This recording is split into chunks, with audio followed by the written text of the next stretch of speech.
네, 뉴욕 월스트리트는 지금 어디에 관심이 쏠려 있을까요? 월간 시각을 통해서 투자 아이디어 얻어보도록 하겠습니다. 첫 번째 주제부터 확인해 보시죠.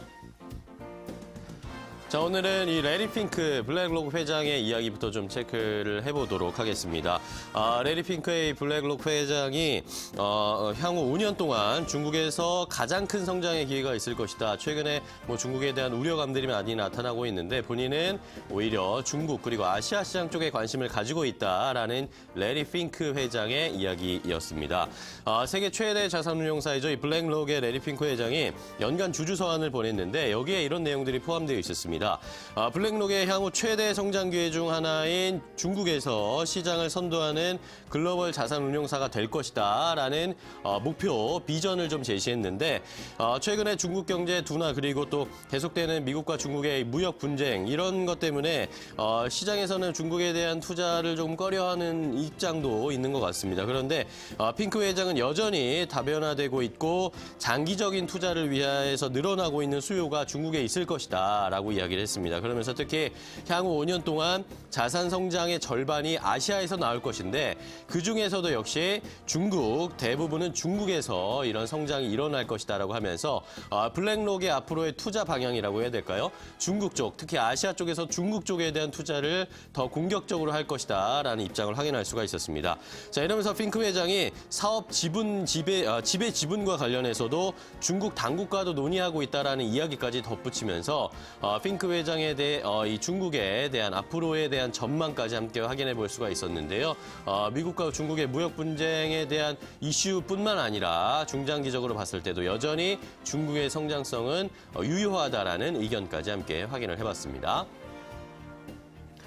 자, 다음은 사우디 쪽으로 가겠습니다. 오늘 뭐 국제유가도 많이 흔들렸고 여러 가지 국제유가와 관련된 이슈들이 여기저기서 터져 나왔는데 일단은 리비아에서의 내전이 격화되면서 국제유가에 영향을 줄 수밖에 없을 것이다라는 이야기들이 나왔고 사우디 쪽에 대한 이야기도 오늘 좀 보도가 됐습니다. 사우디아라비아가 달러 이외의 통화로 원유를 거래할 계획이 있었다라는 일부 외신들의 보도에 대해서 이것을 부인하는 이야기가 나왔습니다. 일부 외신들이 사우디가 오펙과 그리고 미국 관리들의 원유 거래를 달러 이외의 다른 통화로 하면 글로벌 금융시장에서 달러의 지배력을 약화시킬 수 있을 것이다라는 이 사우디 쪽의 입장이 있었다는 것을 외신들이 보도를 했었습니다.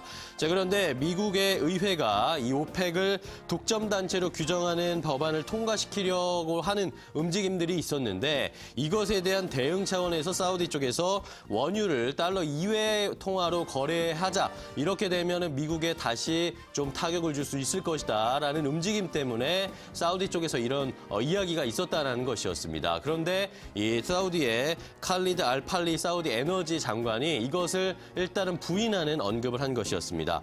이런 해당 보도는 부정확했고 사우디의 입장을 반영하지 못한 것이다라고 언급을 했습니다. 이러면서 사우디는 원유를 달러로 수십 년 동안 거래를 해왔는데 무슨 말이냐라고 이야기했고 우리의 금융 그리고 통화정책 목표에 잘 기여하게 달러로 거래하는 것이 맞다라고 일단 급한 불을 끄는 모습이었는데요.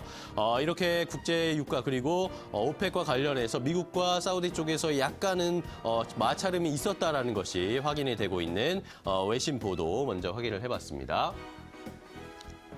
자, 다음은 사우디 쪽에 이어서 좀 확인을 해보겠는데 사우디 아람코에 대한 이야기 얼마 전에 말씀드렸죠. 애플보다도 훨씬 더 이익을 많이 내는 세계 최대 이익을 내는 기업이다라고 말씀을 드렸는데 사우디아라비아의 국영 석유업체 이 아람코가 첫 해외 채권 발행을 했는데 600억 달러의 자금이 몰렸다라는 소식 때문에 시장에서 역시 관심이 모아지고 있었습니다. 사우디 아람코가 당초에 예상했던 이 해외 채권 발행 금액은 한 100억 달러 정도로 예상했는데 이것을 6배 정도 뛰어넘는 훨씬 많은 돈이 몰렸습니다. 3년부터 30년 만기까지 다양한 만기로 6개 종류의 채권으로 이루어진 이번 채권 발행이었는데 이것은 이제 오는 9일 정도에 마감이 될 것으로 예상이 되고 있습니다. 자, 이렇게 커브를 좀 보시면은 이번에 발행된 채권이 사우디 국채와 거의 비슷한 수준의 금리 그리고 커브를 보여주고 있습니다. 보라색이 이번에 발행되는 사우디 아람코의 채권이고 이 분홍색, 핑크색의 채권이 사우디 국채의 커브를 나타내는 것이었습니다. 일반적으로 국유 기업의 금리가 국채보다 높은 것이 일반적인데 이것이 이런 모습이 보이지 않고 거의 비슷한 모습의 커브를 그리고 있기 때문에 시장에서는 오히려 더 관심을 보여주고 있고요. 최근에 사우디 그리고 아람코와 관련해서 부담스러운 이야기들이 많았습니다. IPO를 시도를 하려다가 실패하기도 했고 그리고 사우디의 언론인 자말 카슈크지 살해 사건 그리고 사우디 정부의 아람코 통제 이런 것들이 좀 부담을 주는 것 아닌가. 사우디 아람코의 이번 채권 발행이 좀 어렵지 않을까라는 우려스러운 이 목소리들도 있었는데 이것을 일말에 불식시켜주면서 투자자들은 여전히 아람코에 대해서 강력한 투자 의지를 보여주고 있다는 것이 역시 확인이 되는 기사였습니다.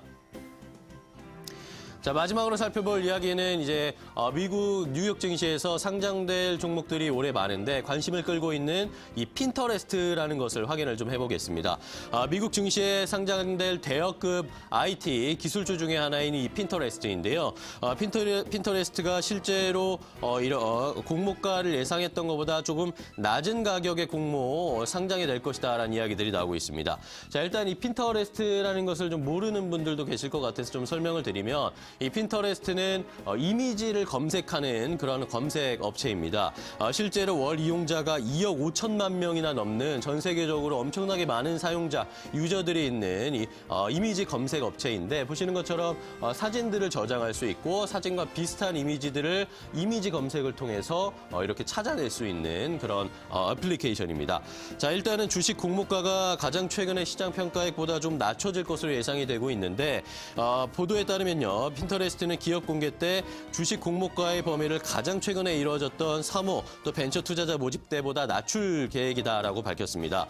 핀터레스트는 2017년에 진행했던 이 투자자 모집 때 주당 21달러 54센트 정도로 주식을 팔았는데 이번에는 이것을 기준으로 했을 때 기업 가치가 한 120억 달러 정도를 상회할 것이다라는 이야기가 나왔습니다. 그런데 최근에 이렇게 주가를 조금 IPO 공모가를 조금 낮춰서 공모를 하겠다라는 이야기들이 나오고 있는데 이것은 아무래도 또 얼마 전에 말씀드렸던 이 리프트 때문이다라는 이야기가 나왔습니다. 리프트가 상장을 할 때 굉장히 시장에 관심을 많이 모았는데 상장을 하고 나서는 주가가 계속 하락세를 거듭하고 좋지 않은 모습을 보여주고 있기 때문에 이런 부담감들, 이런 분위기가 그대로 이어질 수 있다라는 이야기 때문에 핀터레스트도 공모가를 살짝 낮춰서 시작할 것이다라는 시장의 예상들이 나오고 있는 상황이었습니다. 월가의 시각 함께 체크해봤습니다.